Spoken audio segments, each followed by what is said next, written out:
All right, that concludes our action items for the evening. We do have one very exciting information item from Mrs. Smith and Policy Analytics. I think this is very timely because if folks have been reading some of the news in the local media, there have been some articles circulating about impact on legislation on school budgets. And I believe Chalkbeat had a big one that said the referendums are coming. And so with that, I'm going to allow Ms. Smith to share with us where Washington Township is and what our thought process is on our referendum that was approved in 2020 and will be coming up for renewal. Thank you.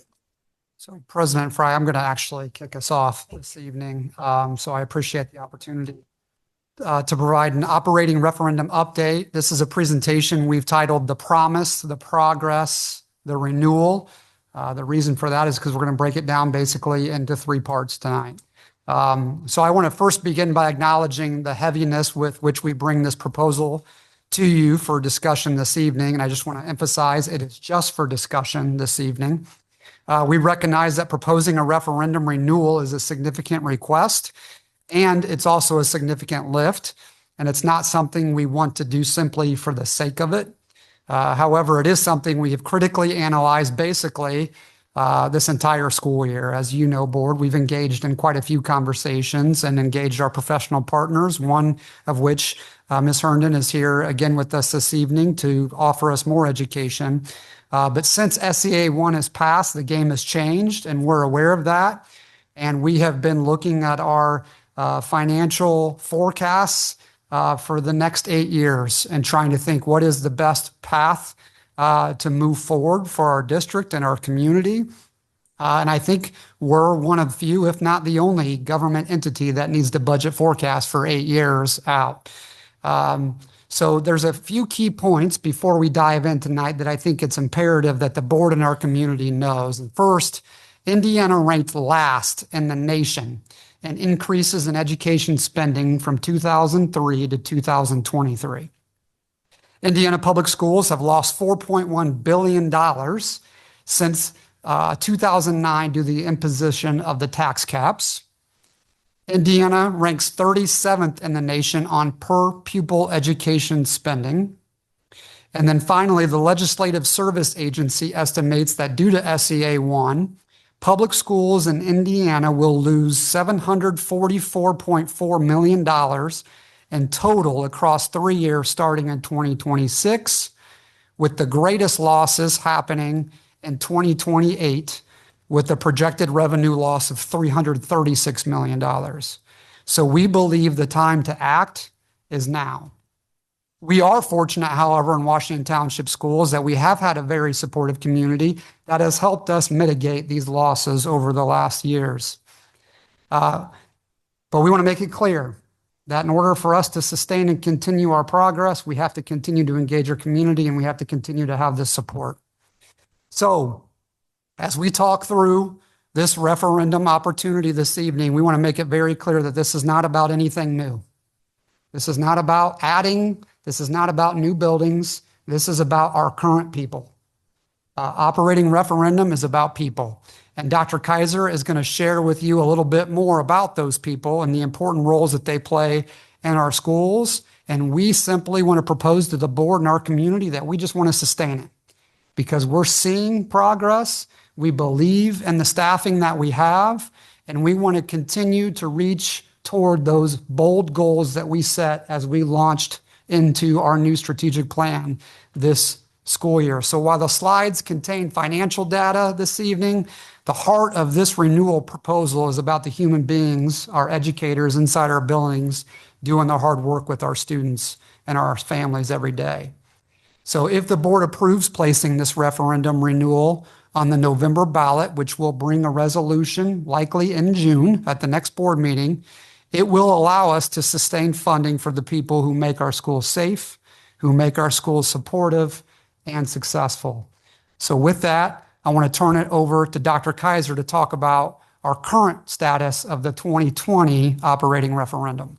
Thank you, Dr. Taylor. Yeah, we did want to take a moment to look back at the commitments that we made during the 2020 operating referendum campaign. Our goal for the next few slides is simple.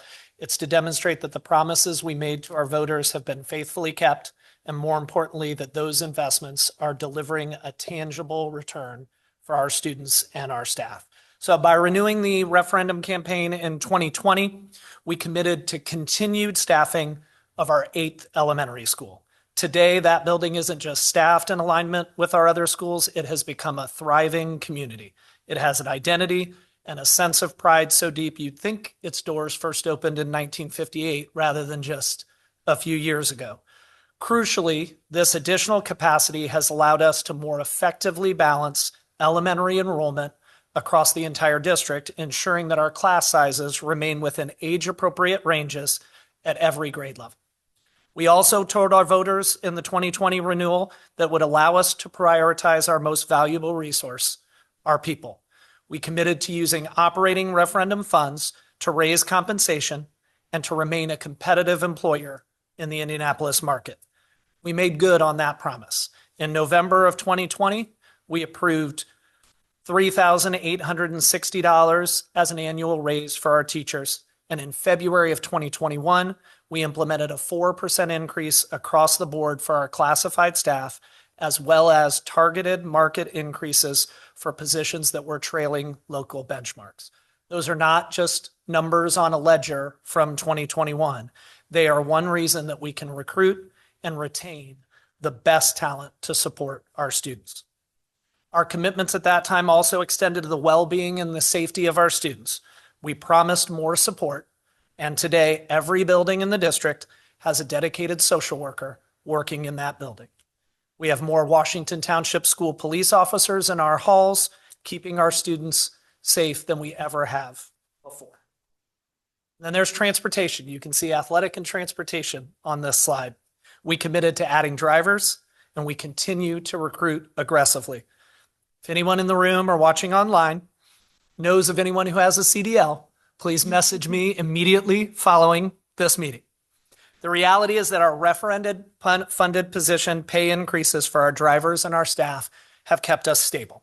While some Indiana districts have recently been forced into rotating days of school attendance based on a lack of drivers, Washington Township has maintained a reliable fleet. Our community feedback confirms it. Our reliability and efficiency in transportation have seen substantial improvements with these funds. We often talk about positions and programs. The fundamental question is it working? And our data says yes. The graduation rate for the class of 2025 was the highest in Washington Township history under the current DOE calculation. And while we'll have to wait for the state to certify numbers for this class, our leading indicators suggest that the class of 2026 is on track to set another record high. President Fry, by my math, your daughter and mine will eventually represent about 0.2%. So well done by us, because every 0.2% matters. This isn't just evidence of success at North Central with our graduation rate. It's evidence of the success of our entire K-12 system. Beyond graduation, we've seen significant growth in student performance since 2021. For example, iRead passage rates have climbed by 7.7%, and iLearn math performance has increased by 14.1%. Those figures underscore a vital point. When we keep our referendum commitments to staff and our classrooms and our students, academic results follow. We're also seeing an impact on our school culture. This past school year, 83% of our students had either 0 or 1 discipline infraction. That is a remarkable testament to the positive learning environments our staff have worked hard to create, and it proves that when students feel supported by staff and safe in their buildings, they can focus on what matters most, which is learning. Finally, I'd be remiss if I didn't mention retention. Like every district in the country, we felt the strain of the pandemic in this area. However, Washington Township's worst years have looked like average years for many of our neighbors. I'm proud to report that we have not only returned to pre-pandemic retention levels for staff, but in many categories, we're approaching all-time historical highs. As a former HR director, I can tell you with certainty the compensation and benefits enhancements that we promised from the 2020 operating referendum have, over the last several years, been the primary driver of our ability to return to those levels of retention. None of this, not our record our graduation rate, the academic growth, or the staff stability would have been possible without the renewal of that 2020 operating referendum. We made promises to our community, and tonight I am proud to highlight so many of the ways that we delivered on those promises, and they are having positive impacts on our students.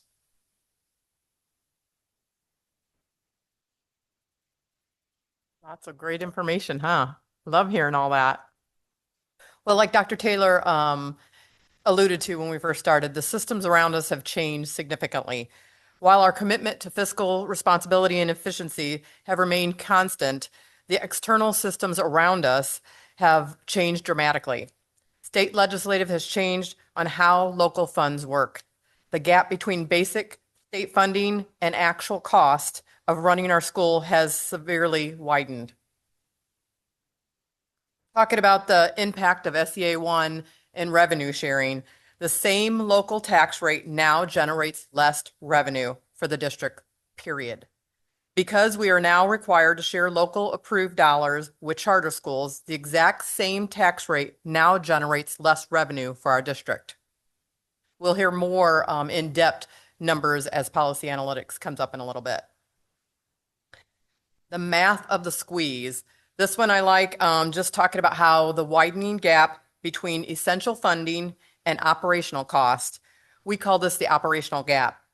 Utilities, over 56% increase. Transportation cost up over 34%.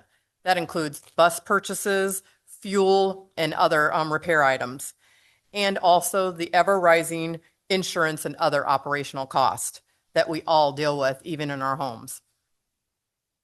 We're going to go ahead and turn it over in the next one to policy analytics so they can do a little bit more deep dive into more of the numbers that you'll see. And we have, call up Miss Jane Herndon here to go through that part. Thank you very much.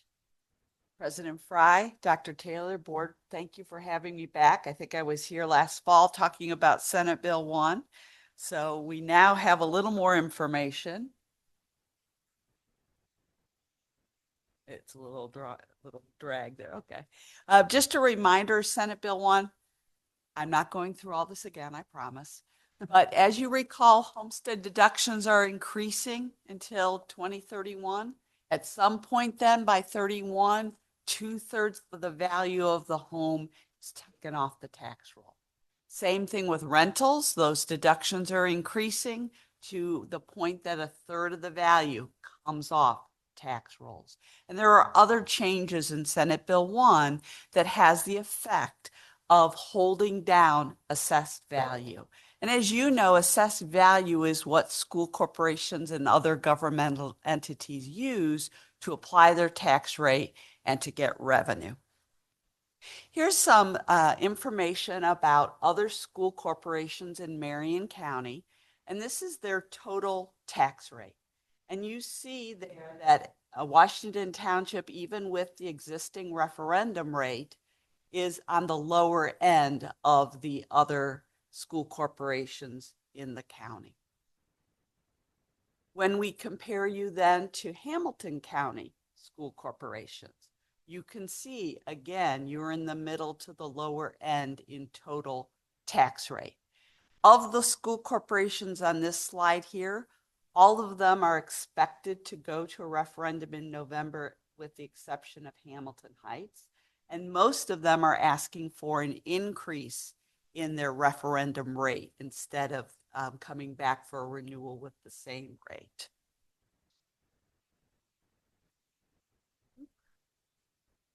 You saw this chart last fall there on the top of the screen. The green line is gross assessed value. That's the value of property before those deductions are applied. And you can see there over the last 10 years, those lines were fairly parallel, the gross AV in green and the net assessed value in blue. The net assessed value is what you actually tax. You can see as Senate Bill 1 is rolling on, it slowly increases the line between the gross and the net AV. That is those increasing deductions that the homeowners are getting, that rentals are getting. And you see those in dollars there at the bottom of the screen. On the right-hand side, we show you that your school corporation net AV grew on average 4% in the last 10 years. This year, it grew a little over 6%. And because of Senate Bill 1 changes, we are projecting that in the next 5 years, you will have a reduction of 3.6%. Looking at that in a little bit more detail, you can see your assessed value change year to year was fairly healthy the last few years. That is not unusual. That was across the state of Indiana. And if you think about what was happening to home prices at that time, that helps explain that growth in net assessed value. As Senate Bill 1's changes are rolling on, you can see that those increasing deductions have the effect of reducing or putting pressure on your net assessed value. That's important with a referendum fund, because if you remember, a referendum fund is driven by the rate. When you take your assessed value, you apply a rate, you get the revenue. And when we were at a time when the NAV was going up, you had the same rate, you got a little bit more money. Now, the next 5 years, we're at a place where NAV is likely to be decreasing. That same rate then gives you less. By 2032, those are all rolled in, those Senate Bill 1 changes, and we expect schools to be back into a place where you're seeing net assessed value growth. Information on the referendum then, you can see here in turquoise, this is our projection of the revenue that you will be able to receive based on that 25-cent referendum rate there in the blue. As you heard from Mrs. Smith, we're expecting that to reduce a little bit due to the net assessed value going down. We're also showing you with the green there what we project you would have received if Senate Bill 1 hadn't occurred. This is then showing you the effect on your median homestead. The orange line there represents the median home of a little over $301,000 home. That's the median in the school corporation. The blue is the 75th percentile, and the green is the 25th percentile.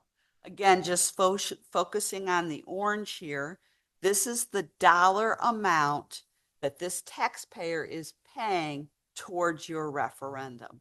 And you can see here in 2026 for the median, that was about $381 of their tax bill was going into the referendum fund.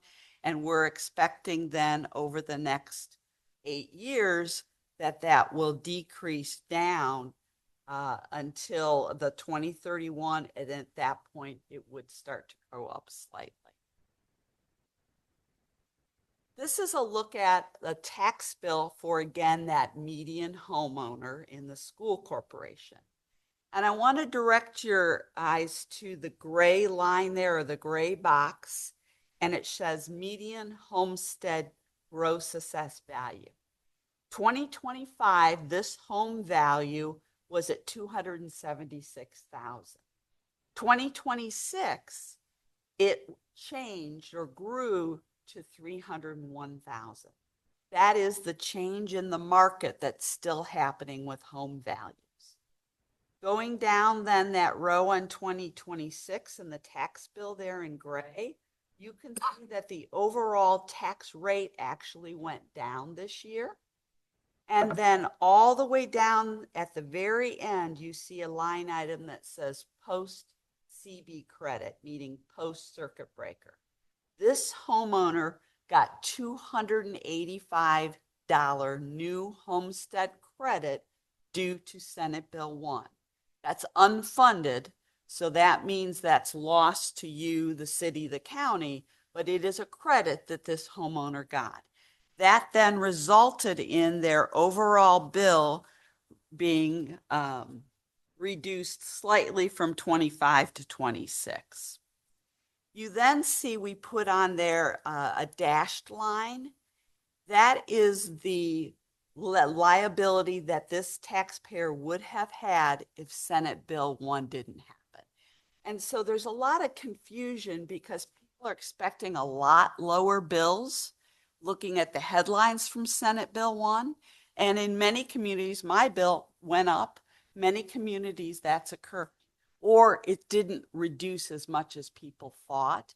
But I think the thing to remember is the bills would have been a lot larger if Senate Bill 1 didn't happen. And that's really what this chart is showing here.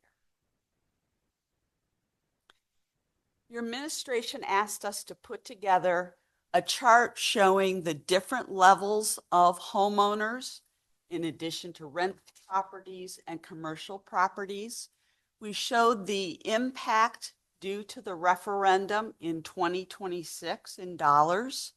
And then we also compared it to the 2027 expected impact. Again, just looking at that median homeowner up there at the $301,700. Under current law, that amount gets rounded up to the nearest 50,000. So what you potentially would see on the ballot question would be a $350,000 home.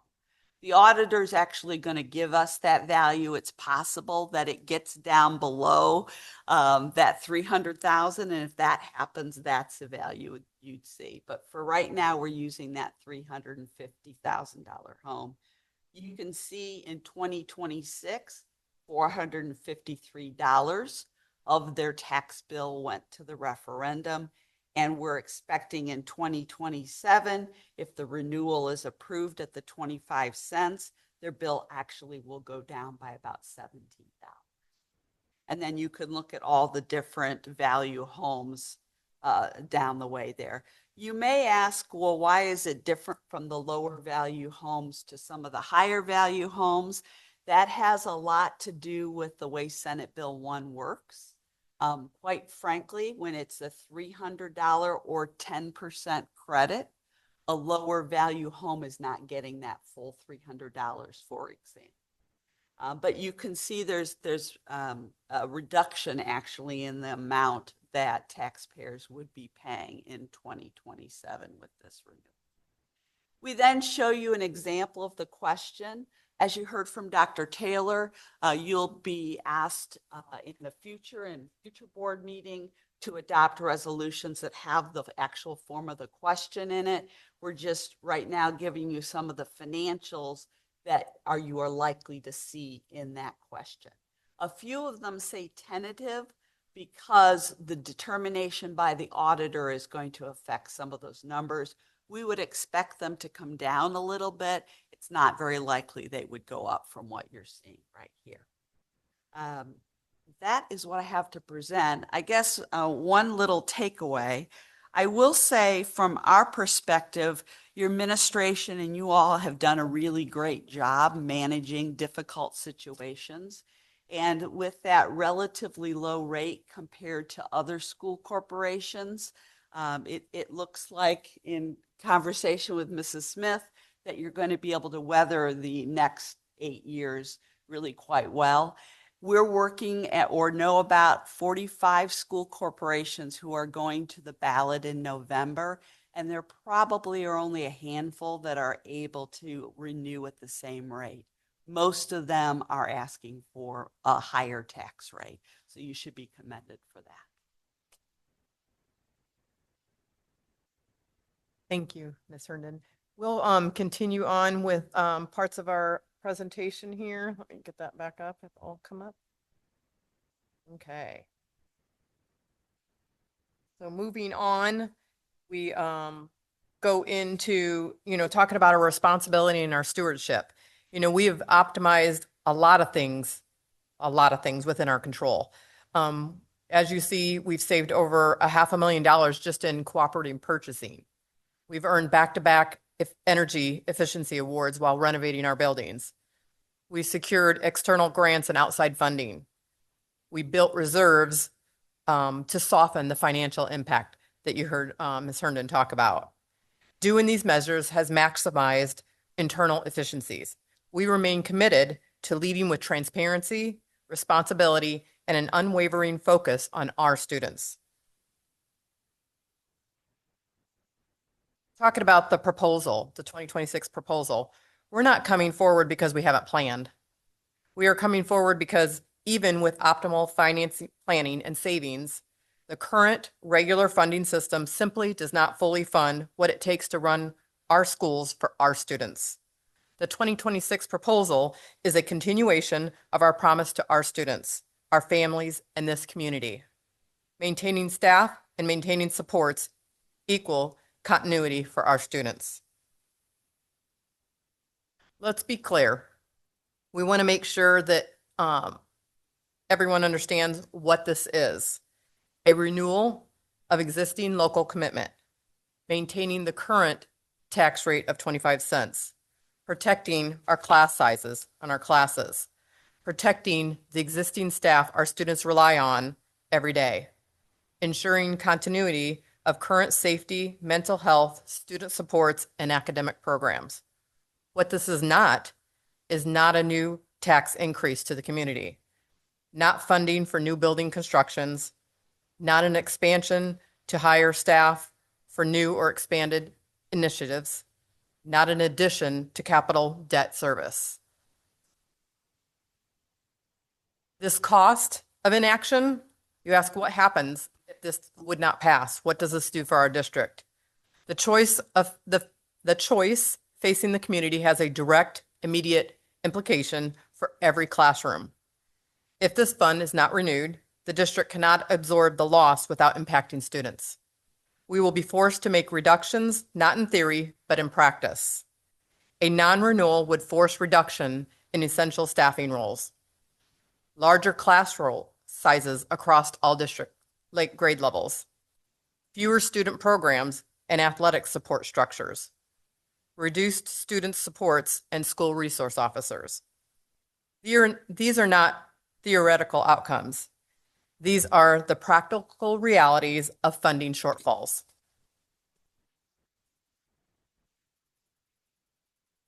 And then I'll turn it back over to Dr. Taylor on why now. Yeah, I'll close this out. Thank you, Ms. Smith. And board, I think the question that we can anticipate is why now, right? Why not just wait? And I want to be clear that we are choosing stability over urgency, which really means that right now, as Ms. Herndon just alluded to, with 45 possibly plus school districts going for a referendum, majority of which will be asking for a higher rate, we can anticipate that the rules will likely change again, making it even more complicated to navigate and manipulate and manage in the future for our community.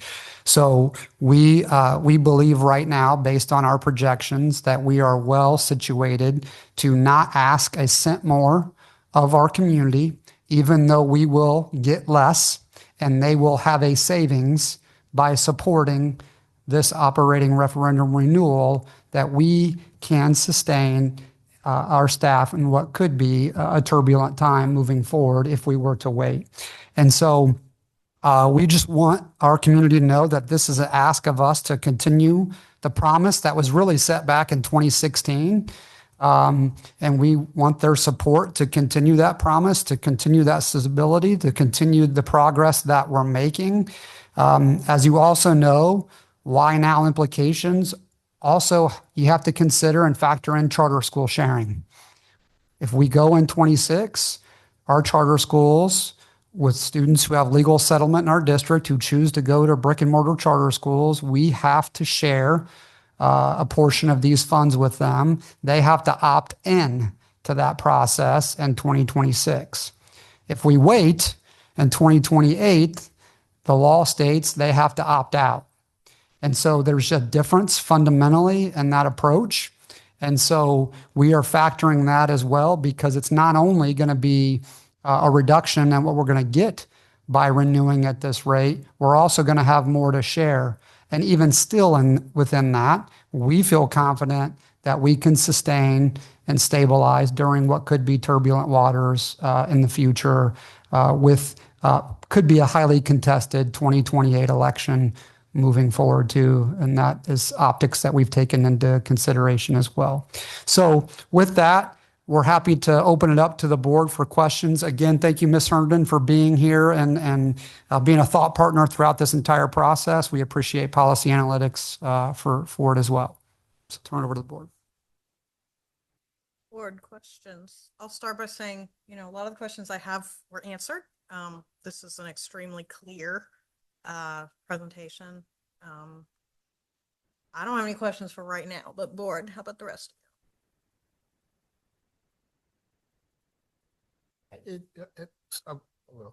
I think it's more of a, I know it's not the comment. Well, it's information item, so we don't have. So, yeah, it's always tough to come back and ask the public to continue to support. But I do like the way the presentation has come together and showing what we've done, what we'd like to maintain, and what we could possibly lose should we not be able to continue this. And it's what's interesting is that there are a lot of our, as you mentioned, there are probably 45 other districts, but there are a lot of folks who are already in the phase of letting folks go. They're already doing that within their school district, and we don't want to be like that if possible. But again, it comes down to educating folks on why we're doing it, as Dr. Taylor said, why we're doing it now. So I appreciate putting this together. Again, as Mrs. Fry said, you've answered a lot of my questions, so but I don't want the public to think we don't have any questions about this, right? We just want to keep moving this forward. But yeah, I just say thank you for pulling it together, and it's a tough thing to do, but sometimes it comes from other people, as we know, from downtown that kind of change the way we do things. So I just wanted to say that. Ask a question. Yeah, same thing. I just want to say thank you for the amount of care and concern that you guys have put into this. I just really appreciate that. I know that you guys have been very judicious, and you guys have, done a lot of work with us and the community before, with all this. It's to me, it's just very clear. But just thank you for those efforts. I just also want to, because I've sat in on some of these conversations, I appreciate the humility with which we are pursuing this work, because we're not assuming anything, and it's an opportunity to really educate our community on the great things that are happening in the township, as opposed to just thinking that they already know. And since it's not asking for an increase, that should be easier when in fact it's not. So I appreciate we're being eyes wide open going in. And I think we have a tremendous story to tell. And I think it's going to be a great opportunity for people who haven't thought about Washington Township in a while, for whatever reason, to really get reacquainted. So hopefully that'll carry us forward to victory on this. Ms. I don't have any questions, but I do appreciate the transparency. Like, we're not running from it. Mm-hmm. We are heading it on. We know what we're up against. We're letting people know what we're up against. So it's not just to give us money. It's a very clear, this is for our students, and this is why this needs to happen. So I personally, as Mrs. Smith knows, I kind of glaze over when we start talking numbers. God bless her. But I appreciate you making this really simple for people to understand why this is necessary. Sorry. No, I just, to Ms. Horth-Kruger's point, and this will be important education. When you said, in fact, it's not easier. I think it's important to inform the community that the question for renewal is actually a harder question to ask because it tells the community what they essentially could save by voting no, right? So we could have easily said, let's just raise it a penny. And it's arguably a way easier question. But we didn't want to do that because that's not the responsible, certainly isn't the fiscal responsible thing to do based on our projections. And in a way, it is a way to honor our community and their consistent support of us over the years by saying, hey, we know we'll get less, but we can still get done what we need to get done with the staff we currently have based on those projections. So it will be important education, but it's certainly going to be a very difficult challenge in educating the community on that because the renewal question is a harder question to ask on the ballot. Okay, thank you very much.